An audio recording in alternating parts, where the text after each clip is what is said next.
தசரத புத்திரனுக்கு பட்டாபிஷேகம் விடக்கூடாது. என்னை ஊழி என்று கேட்கிறேன். ராமா, உன்னை அரசாள நான் வருகிறேன்.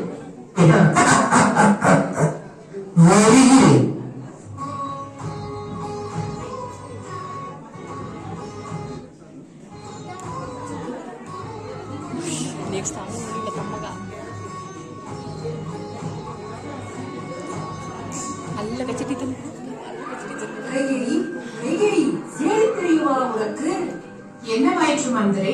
ஏன் இந்த பதற்றம்? காட்டாற்று வெள்ளம் பெருக்கெடுத்து ஓடும்போது அமைதியாய் தூங்கிக் கொண்டிருக்கிறாயே. மந்திரே, நீ என்ன சொல்கிறாய்? நீ சொல்வது எனக்கு ஒன்றுமே புரியவில்லை. அப்படி என்ன துன்பம் நேர்ந்து விட்டது? எனக்கு ஒன்று துன்பமில்லை, எல்லாம் உனக்குத்தான். உங்கள் வாழ்க்கையை அழிந்து கொண்டிருக்கிறது. இனி நீ பித்து பிடித்து சொல்ல மந்திரே, அரசர் நன்றாகத்தானே இருக்கிறார். ராம லட்சுமணர்களும் கௌசல்யா சுமித்ரையும் நன்றாகத்தானே இருக்கிறார்கள். அவர்கள் அனைவரும் நன்றாக இருக்க எனக்கு என்ன துன்பம் நேர்ந்து விட போகிறது? நீங்கள் கூறியவர்களுக்கு ஒன்றும் தீங்கு நேர்ந்து விடவில்லை. ஆனால் அவர்கள் தீர்மானித்துள்ளார்கள் உங்கள் பரதனின் கழுத்தை நீக்க. மந்திரா, நீ என்ன சொல்கிறாய்? தசரத சக்கரவர்த்தி அப்படிப்பட்ட மனிதர் அல்ல. ராம லட்சுமணர்களும் என் சகோதரிகளும் நல்லவரே. அவர்களின் மகனிடம் தங்கள் புதல்வர்களை கட்டும் அதிகமான அன்பு கொண்டுள்ளார்கள். நீ சொல்லும் செய்தி உன் குறுக்கு புத்தியை தான் வெளிப்படுத்துகிறது. நீ சொல்ல வந்த செய்தி சற்று புரியும்படி சொல்லமா. கைகேயி, நாளை காலை அந்த ராமனுக்கு முடிசூட்டு விழா நடைபெறப் போகிறது. கௌசல்யாவும் ராமனும் மகிழ்ச்சியும் உயர்ந்த பட்டுப்புடவைகளையும் ஆபரணங்களையும் பொன்னையும் பொருளையும் பசுக்களையும் தானமாக வழங்கிக் கொண்டிருக்கிறார்கள். இப்படி குதூகலமான கொண்டாட்டங்களில் ஈடுபட்டு உன்னை அவர்கள் புறக்கணித்துள்ளார்கள். உங்கள் கணவருடைய அன்பை நீங்கள் இழந்துவிட்டீர்கள். ஆனால் நீங்கள் தான் என்னை விட அதிர்ஷ்டசாலி யாரும் இல்லை என எண்ணி ஆடம்பரத்தில் திளைத்துக் கொண்டிருக்கிறீர்கள். மந்தரை, என் மகன் ராமனுக்கு பட்டாபிஷேகமா? இந்த சந்தோஷமான செய்தியை கூறியவனுக்கு நான் ஏதாவது பரிசு தர வேண்டும். இந்த முத்து மாலை உனக்குத்தான். முத்து மாலையா? முத்து மாலை? மந்தரை, உனக்கு என்ன பைத்தியம் படித்து விட்டதா? பைத்தியம் எனக்கில்லை, உனக்குத்தான். கைகேயி, நன்றாக யோசித்துப்பார். முடிசூட்டு விழா ஏற்பாட்டினை பற்றிய செய்தியை உங்களுக்கு அறிவிக்காமலும் கலந்து ஆலோசிக்காமலும் இருக்க வேண்டிய காரணம் என்ன? ஒரு நாளாவது, ஒரு முறையாவது இதை பற்றி அவர்கள் உங்களிடம் பேசியதுண்டா? இம்மாதிரியான ஒரு முடிவுக்கு வர அவர்கள் எவ்வளவு மாதங்கள் அவர்கள் ஆலோசனை செய்திருப்பார்கள். குறுகிய காலத்தில் இம்முடிசூட்டு விழா ஏற்பாடு செய்ய முடியாது. அது காலத்தில் என்று திடீரென்று ஒரு நன்னாளில் தானாகவே விடுவதற்கில்லை. அவர்கள் திட்டமிட்டு மறைவாகவும் யாதொரு சத்தமின்றியும் அவர்கள் ஏற்கனவே முடிவு செய்துவிட்டார்கள். இதற்கெல்லாம் காரணம் அந்த கௌசல்யாவின் சூழ்ச்சியாகத்தான் இருக்க வேண்டும். மந்திரன், என்ன உளறுகிறாய்? என் சகோதரி இம்மாதிரியான சூழ்ச்சி செய்ய தெரியாதவள். இவ்வளவு கீழ்த்தரமான செய்தியில் என்றுமே இறங்க மாட்டார். ஏதோ சில நன்மையான காரணங்களை கொண்டுதான் இவ்வளவு துரிதமான முடிசூட்டு விழாவை நடத்த அவர்கள் தீர்மானித்திருக்க வேண்டும். கைகேயி, நான் உணரவில்லை, நீதான் உணர்கிறாய். அரண்மனைக்கு வெளியில் நான் இன்னும் நிறைய விஷயங்களை கேள்விப்பட்டேன். உண்மையில் இந்த முடிசூட்டு விழா அநேக மாதங்களுக்கு முன்பே தீர்மானிக்கப்பட்டது. அக்காரணம் கொண்டே பரத சத்துருக்களை நாட்டையும் நகரத்தையும் விட்டு செல்ல ஏற்பாடு செய்தார்கள். பரதனும் சத்ருகனனும் தன் பாட்டனார் வீட்டிற்கு தானே சென்றுள்ளனர். இதில் அஞ்சுவதற்கு என்ன இருக்கிறது? அஞ்சுவதற்கு நல்ல ஒரு காரணமும் உண்டு. இல்லையெனில் அவர்கள் இல்லாத சமயத்தில் முடிசூட்டு விழாவின் ஏற்பாடுகளை ஏன் இவ்வளவு அவசரமாக செய்ய வேண்டும்? நீயே சொல். கை கைகேயி அரசர் உன் வயிற்றில் பிறந்த மகனுக்கு இந்த ராஜ்யத்தின் அரச பதவி அளிப்பேன் என உறுதியளித்தார். அது என்னவாயிற்று? பரதன் இங்கே இருந்தால் அந்த உறுதிமொழி உங்கள் நினைவில் வரக்கூடும். அது அவர்களுக்கு இடையூறாக இருக்கக்கூடும். அதனால்தான் பரதனும் சத்ருக்கனும் பாட்டனார் வீட்டுக்கு அனுப்பப்பட்டனர். அவர்களுடைய நடத்தியின் உண்மையான உட்காரத்தை சிறிது சிந்தித்து பாருங்கள். குழப்பாதே, உள்ளதை சொல். இவ்வாறான விஷயங்களை நீங்கள் சிந்திப்பதே இல்லை. விழுத்ததெல்லாம் பார் என்றே நினைக்கிறீர்கள். உங்கள் மடமையையும் குற்றமற்ற உணர்ச்சியையும் தங்கள் மேன்மைக்கு பயன்படுத்திக் கொள்கிறார்கள். ஆனால் நீங்களோ ராமன் பெயரில் கொண்ட அன்பில் திளைத்து ராமா ராமா என்று நாமஸ்மரணம் செய்கிறீர்கள். மன்னனே, மேலும் என்னை குழப்பாதே. சரி, எல்லாவற்றையும் ஒரு புறம் ஒதுக்குங்கள். அவ்வளவு நீங்கள் அளவு கடந்த அன்பு கொண்டுள்ள அந்த ராமனாவது உங்களிடம் இதை சொல்லவாறு செய்தானா? இல்லையே. மன்னரே, எனக்கு இப்பொழுதுதான் புரிகிறது. ஆமாம் தாயே, உங்களுக்கு ஞாபகம் இருக்கும். இச்சாம்ராஜ்யத்தில் அரசர்கள் யாரும் காமத்தினால் அன்றி அன்பினால் தூண்டப்பட்டவர்கள் அல்லர். உங்களுக்கு அரசர் கொடுத்த வாக்குறுதிகள் எல்லாம் பொய்யாகிவிட்டன. சக்கரவர்த்தி ஏமாற்று வித்தையில் கை தேர்ந்தவர். அவர் சாதுரியமான ஜாரக்காரர். அவர் உங்களை அணுகும் பொழுது ஆசையுடன் இனியான வார்த்தைகளை பேசி தம் விருப்பங்களை பூர்த்தி செய்து கொண்டு ஜெயத்துடன் திரும்புகிறார். நீங்களும் உங்கள் மகனும் ஏமாற்றப்பட்டீர்கள். அரசருடன் சேர்ந்து கௌசல்யை தனது சூழ்ச்சியை அரங்கேற்றி விட்டார். நீங்கள் உங்களுக்கு தகுதியான உயர்ந்த நிலையை இழந்து விட்டீர்கள். ஆம் மந்திரே, நீ கூறுவது உண்மைதான். இப்பொழுது நான் என்னதான் செய்ய வேண்டும்? இனி தாமதம் செய்யாதீர்கள். ஆழ்ந்து யோசியுங்கள். எப்படியாவது இம்முடிசூட்டு விழாவை தடுத்து நிறுத்த வேண்டும். மேலும் நம் பரதன் நாடாட வேண்டும். தாங்கள் ராஜமாதாக வேண்டும். நீ சொல்வது சரிதான். இது எவ்வாறு சாத்தியமாகும்? மூத்தவன் ராமன் இருக்க இளையவன் பரதனுக்கு முடிசூட்டுவது என்பது நமது குலத்தின் மரபல்லவே. இதற்கு சக்கரவர்த்தி எப்படி ஒப்புக்கொள்வார்? அரசர் நிச்சயமாக ஒத்துக்கொள்ள மாட்டார். ஆனால் நீ அரசரை ஒத்துக்கொள்ளும்படி செய்ய வேண்டும். என் கையில் என்ன இருக்கிறது? என்னால் என்ன செய்ய முடியும்? உன் கையில் உன் மகன் பரதனின் எதிர்காலமே இருக்கிறது. அதற்கான யுக்தியும் இருக்கிறது. ஆனால் நான் சொன்னால் நீ கேட்பாயா? மந்த்ரா, நிச்சயமாக கேட்பேன். நான் உன்னையே சரணடைந்தேன். நான் சொல்வதை கவனமாக கேள்.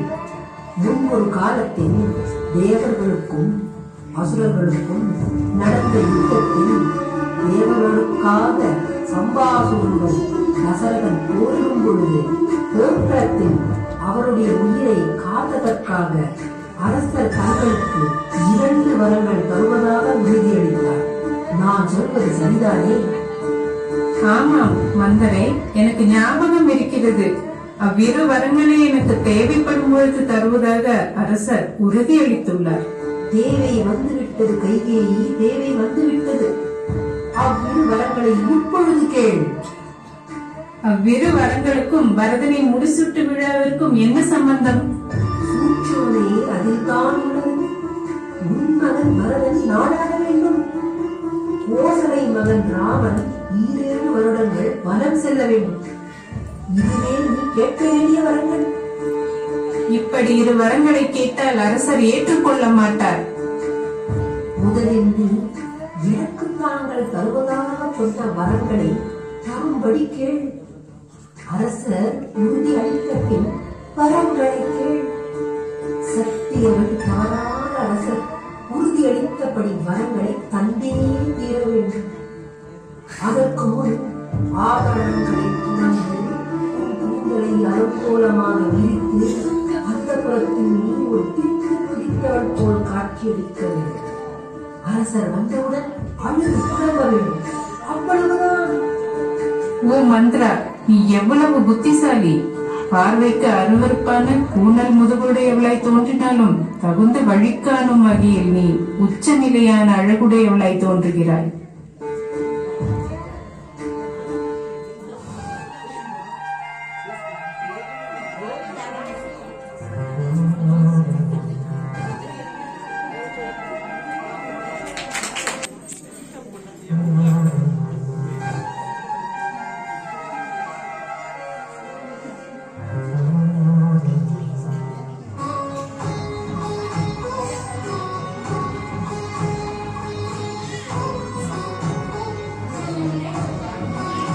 கைகேயி, கைகேயி, இது என்ன? ஆபரணங்கள் சிதறி கிடக்கின்றன. அறையும் சுத்தமாக இல்லை. யாரங்கே?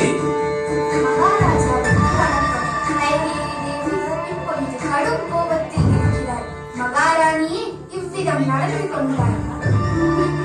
என்ன? கைகேயி, கைகேயி, இது என்ன கோலம்? ஏன் உனக்கு இத்தனை கோபம்? யார் உனக்கு இவ்வளவு கோபத்தை அளித்தது? என்னுடன் சொல். இத்தருணமே அவர்களை கொண்டு விடுகிறேன். உனக்கு சந்தோஷம் அளிக்கிறேன். நீ பிரியப்படுவது போல் நான் செய்து விடுகிறேன். உன் சந்தோஷம் என் சந்தோஷம். இவ்வுலகிலேயே உன்னை விட உயர்ந்த பொருள் எனக்கொன்றும் இல்லை என்பதை நீ அறிய மாட்டாயா? எழுது. போதும் உங்கள் போலி வேஷம். இதனால் வரை உங்களிடம் நான் நம்பிக்கை வைத்திருந்தேன். என் மேல் நானே அவமதிப்பை தேடிக்கொண்டேன். கைகேயி, நீ சொல்வது எனக்கும் ஒன்றும் புரியவில்லை. இனியும் நான் உங்களை நம்ப மாட்டேன். இம்மாதிரியான கபட நாடகம் நடத்துவீர்கள் என்று என்னால் நம்பவே முடியவில்லை. உங்களிடம் நம்பிக்கை வைத்ததற்கு தண்டனை இதுதானா? என்ன? நான் வேஷம் போடுகிறேனா? என்ன சொல்கிறாய் கைகேயி? என்ன சொல்கிறாய்? நீ சொல்வது எனக்கு ஒன்றுமே புரியவில்லை. புரியவில்லையா? இல்லை, புரியாதது போல் நடிக்கிறீர்களா? ஏன் இன்னும் இங்கிருக்கிறீர்கள்? சென்று விடுங்கள் உங்கள் அன்புக்குரியவர்களிடம். மனதை ஒரு இடத்தில் அடகு வைத்துவிட்டு மற்றொரு இடத்தில் உங்கள் நாவை அடகு வைக்கிறீர்கள். உங்கள் மனதை வைத்த இடத்தில் உங்கள் வாக்கியம் தந்து விடுங்கள். இனி உங்கள் வார்த்தைகளில் எனக்கு நம்பிக்கை இல்லை.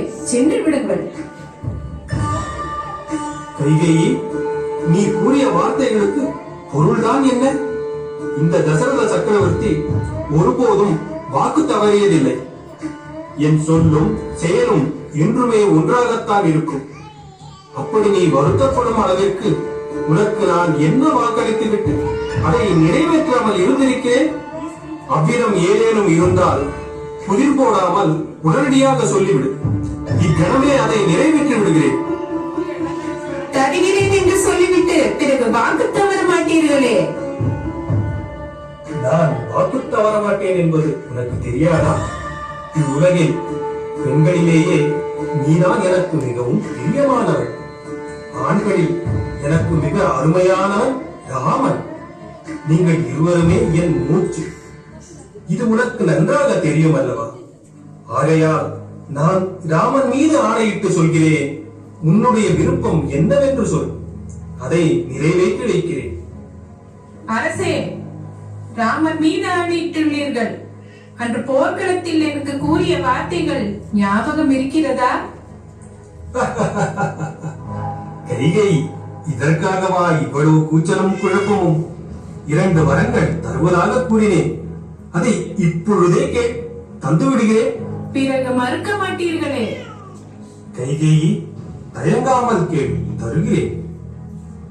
எனது முதல் வரம், நாளை ராமனுக்கு பதிலாக என் மகன் பரதன் முடிசூட்டப்பட வேண்டும். கைகேயி, பிறகு ராமன் மரபுரி தெரித்து 14 வருடங்கள் வனவாசம் செல்ல வேண்டும். இவ்விரு வரங்களை எனக்கு தந்திடுங்கள்.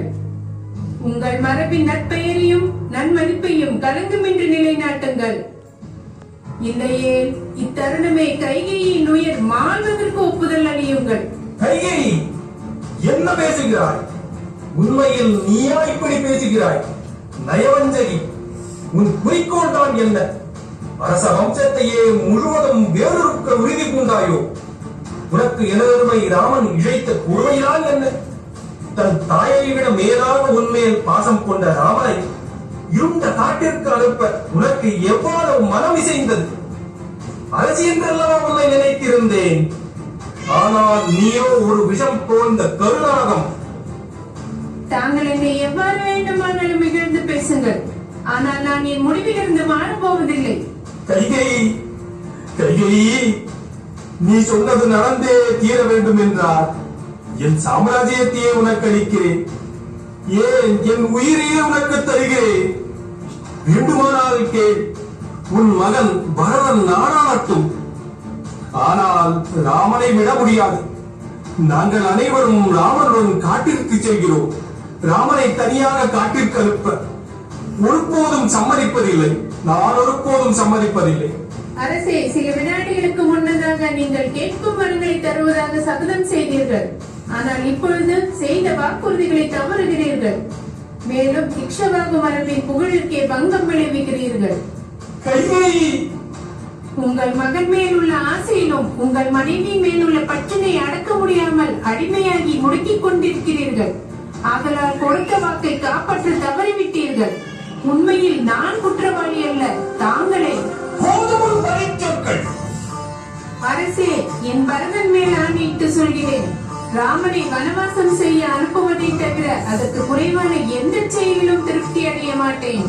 கைகேயி, நீ பெண்ணே அல்ல, அரக்கியிலும் கொடியவள். கணவனை இழந்தாலும் பரவாயில்லை, புதல்வனுக்கு அரசை வாங்கித் தர வேண்டும் என்று வெறிப்பிடித்தவள். இனி உன் முகத்தில் விழிப்பதே பாவம். உன் இஷ்டப்படியே நடக்கட்டும். ஆனால் ஒன்று, ராமனை பிரிந்ததும் என் உயிர் இந்த உடலில் நிற்காது. அப்போது நீயோ உன் மகன் பரதனோ என் சடலத்தை கூட தீண்டக்கூடாது. நடப்பது நடக்கட்டும், எல்லாம் என் விதிப்பயன். ராமா, ராமா, உன்னை எப்படி அப்பா காட்டிற்கு அனுப்புவேன்? என் வாயால் எப்படி அப்பா கட்டளையிடுவேன்? ராமா, ராமா, ராமா. யாரங்கே?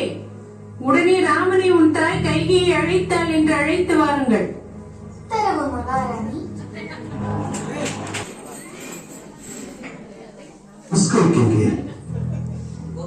ராமா, நீ முடிசூடும் முன் உன் தந்தையின் வாக்கொன்றை காப்பாற்றும் பொறுப்பில் இருக்கிறாய் என்பதை நினைவுபடுத்தவே உன்னை இங்கு வர சொன்னேன். பெற்றோர்கள் வாக்கை காப்பாற்றுவதை விட பிள்ளைகளுக்கு சிறந்த பாக்கியம் உண்டா? என்னவென்று கூறுங்கள் அம்மா. அப்படியானால் கேள் ராமா. உன் தந்தையார் முன்பு ஒரு முறை எனக்கு 2 வரங்கள் தந்தார். அதனை இப்பொழுது நிறைவேற்ற இசைந்தார். அதன்படி உன் தம்பி பரதன் இந்நாட்டை ஆள வேண்டும் என்பதும், நீ 14 வருடங்கள் காட்டிற்கு சென்று தவவியற்று திரும்ப வேண்டும் என்பதும் உன் தந்தையின் கட்டளை. தாயே, தந்தையிட்ட கட்டளையானால் என்ன, தாயிட்ட ஆணையானால் என்ன? தவமியற்றும் வாய்ப்பை பெற்ற நான் மிகவும் பாக்கியசாலி அம்மா. இந்த தருணையால தம்பி பரதன் என்னை விட மிகவும் பொருத்தமானவன். தவறாமல் நான் கானகம் சென்று தந்தையின் வாக்கை நிறைவேற்றுகிறேன். அவரிடம் ஆசி பெற்று செல்ல எனக்கு அனுமதி தாருங்களாமா. ராமா, உன் தந்தையை இப்போது நீ பார்ப்பது நல்லதல்ல. அவர் கட்டளையை காலதாமதம் செய்யாமல் நிறைவேற்று. இன்றே நல்ல நாள். கானகம் புறப்படு. அம்மா, தங்கள் ஆசி எனக்கு அருள் புரியட்டும். தந்தையிடம் தாங்களே தெரிவித்து விடுங்கள். நான் வருகிறேன் தாயே. சென்று வா மகனே.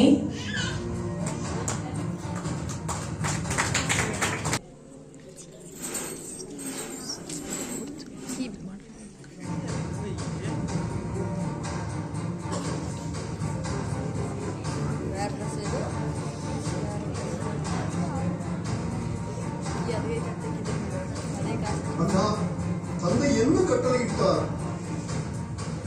தம்பி லட்சுமணா, நான் சொல்வதை சற்று பொறுமையாக கேள்.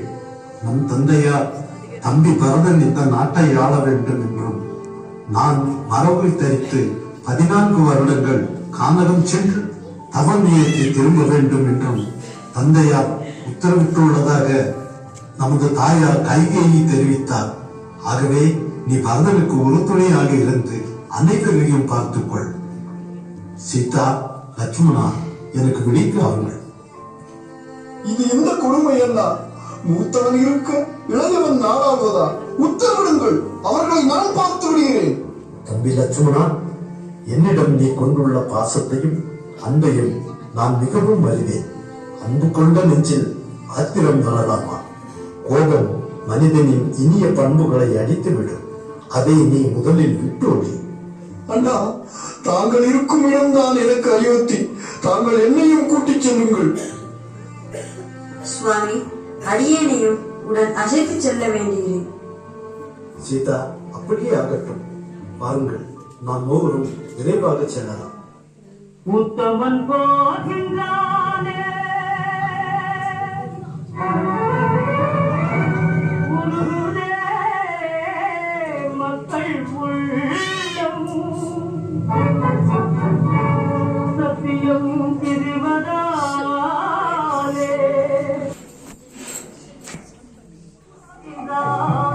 அரசையும் புரண்டே நகரையும் பிரிந்தே நம்பின் வடிவாம் மக்களை மறந்தே உத்தமன் ராமன் போகின்றான் போகின்றான். கண்ணனும் செல்வனை பிரிவது போலே தாய் புலவருகே புலவிடுகே தாயிடம் இருக்கும் சிறு கூட தாவிராமனுடன் செல்ல துடித்தின்றே தன்னையும் கண்குணாமன் சத்தியம் பெரிதன போகின்றான். தந்தையின் வாக்கை காத்திடவே தம்பியுடன் வனம் போகின்றான். தாரத்துடன் படி நடக்கின்றான். போகின்றான் போகின்றான் உத்தமனாமல் போகின்றான்.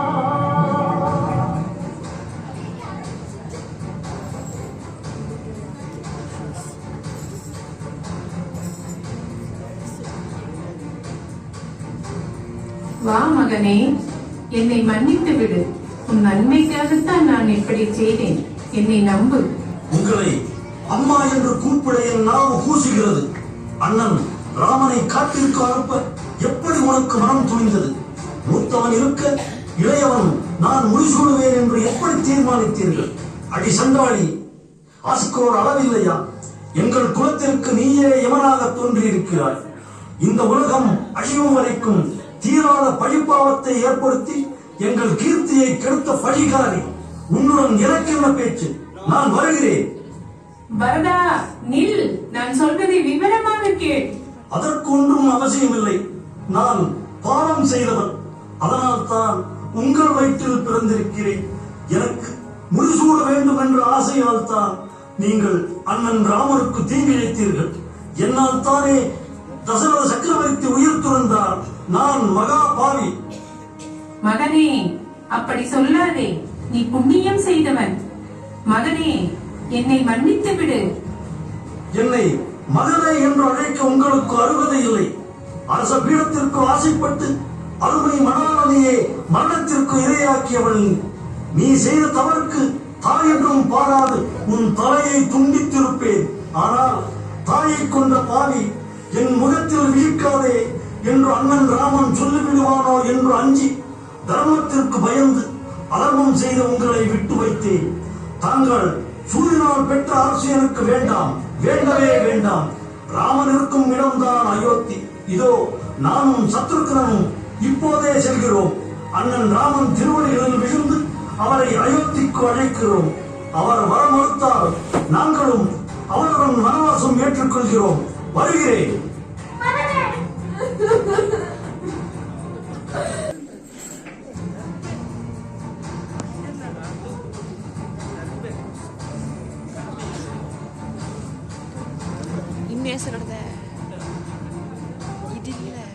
என் மனமறியாயோ என்னருள் தமையனே, என்னை நீ பிரிந்த போதும் உன்னை நான் பிரிவேனோ பிரி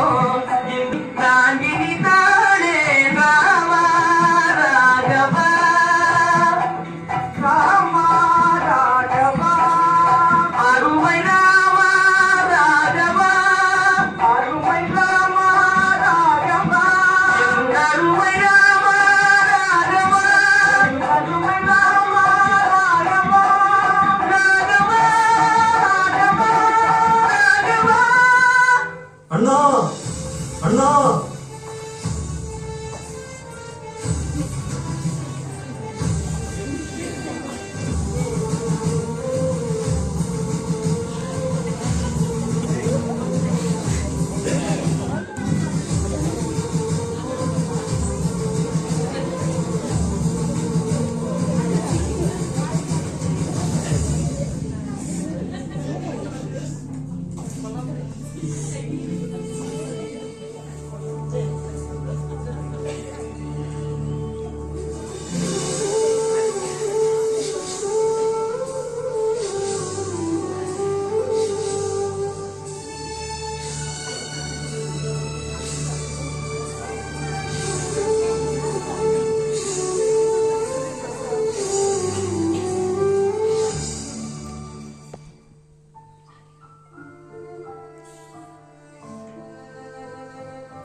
அண்ணா, என்ன காரியம் செய்து விட்டீர்கள்?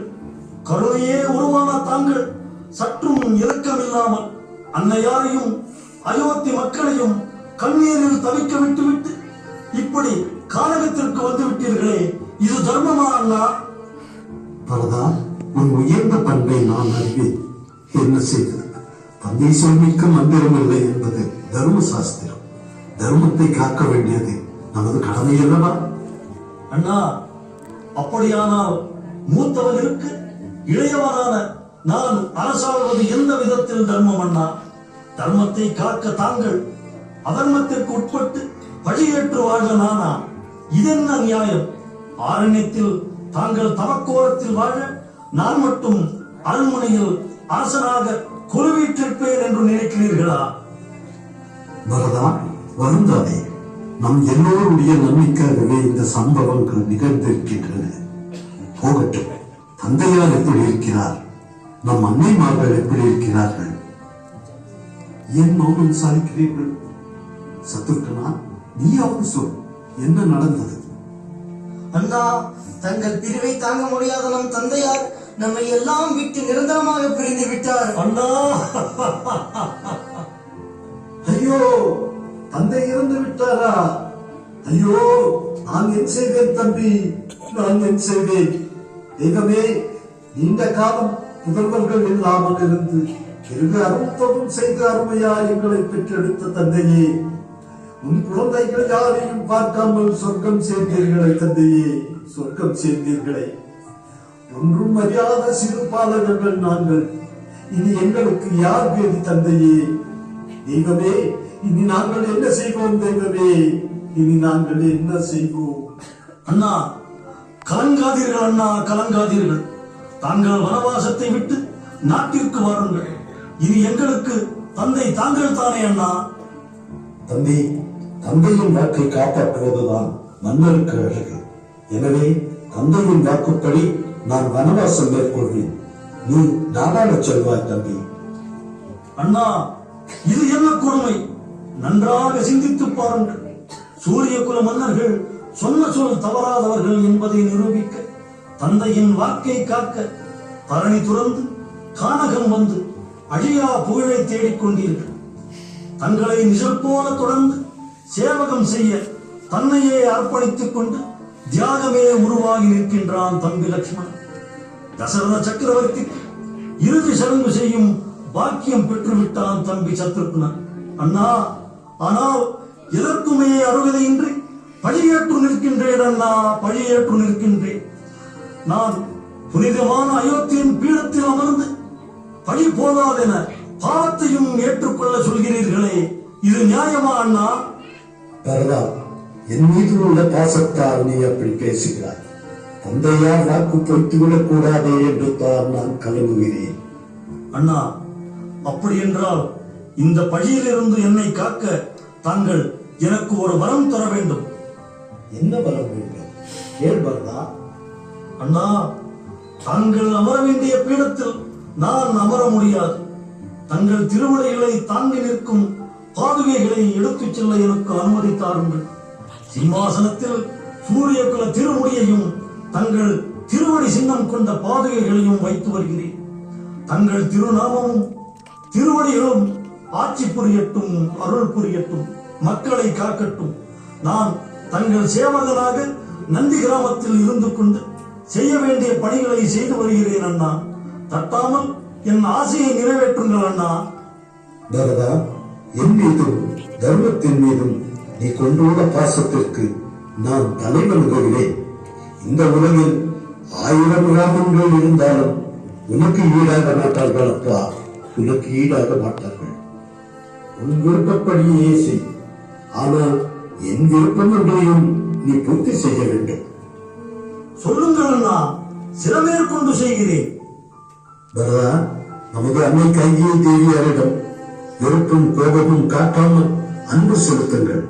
அன்னையர் முழுவதற்கும் நீயும் சத்துருக்களும் நான் வரும் வரை அன்போடு பணிவிடை புரிய வேண்டும். நமது நாட்டு மக்கள் நமது குழந்தைகள், அவர்களை பொறுப்புடன் பார்த்துக் கொள்ளுங்கள் அப்பா. தங்கள் ஆணைப்படியே அண்ணா. 14 வருடங்கள் நந்தி கிராமத்தில் தவம் செய்து காத்திருப்பேன். தாங்கள் வனவாசம் முடிந்து அயோத்தி திரும்பி அரசை ஏற்றுக்கொள்ள ஒரு நாள் தவறினாலும் உங்கள் பரதனை நீங்கள் உயிருடன் காண முடியாது அண்ணா. நான் அக்னி பிரவேசம் செய்து என் உயிரை மாய்த்துக் கொள்வேன். தம்பி, தியாகத்திற்கும் சகோதர பாசத்திற்கும் தர்மத்திற்கும் காலம் உள்ளவரை நீ எடுத்துக்காட்டாக விளங்குவார். சென்று வா.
அண்ணா, அந்நாள் முதல் இந்நாள் வரை உங்கள் நாமத்தையே நினைத்துக் கொண்டு காலம் கழித்து வந்தேன்.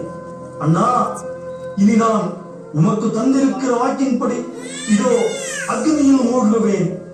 ஆபத் பாந்தவா, அநாத ரட்சகா, அகிலாண்ட கோடி பிரம்மாண்ட நாயகா, நான் இதோ அக்னி பிரவேசம் செய்து என் உயிரை மாய்த்துக் கொள்வேன். அண்ணா, வேண்டாம் வேண்டாம் பரத மகாராஜாவே, நீர் ஆத்திரப்பட வேண்டாம். இதோ வந்தார் எங்கள் ஸ்ரீராமன். நீர் வீணாக உயிரை மாய்த்துக் கொள்ள வேண்டாம். அப்பா, நீ யார்?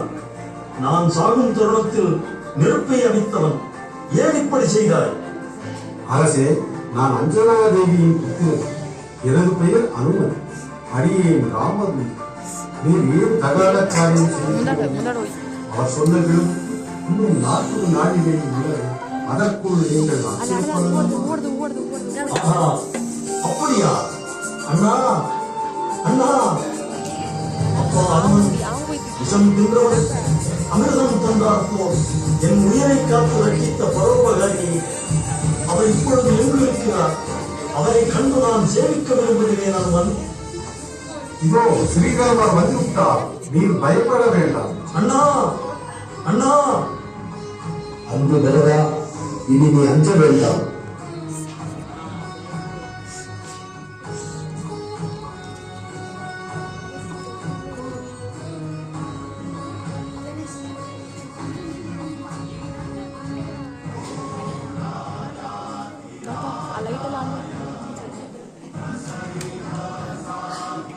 அண்ணா எல்லாம் லைட் ஆன் பண்ணிவிடு.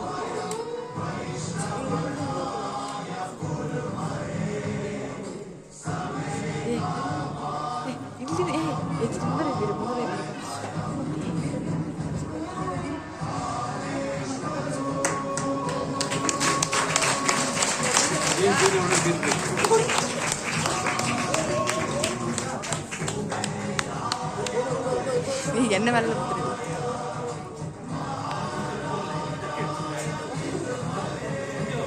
ஓ எல்லாமே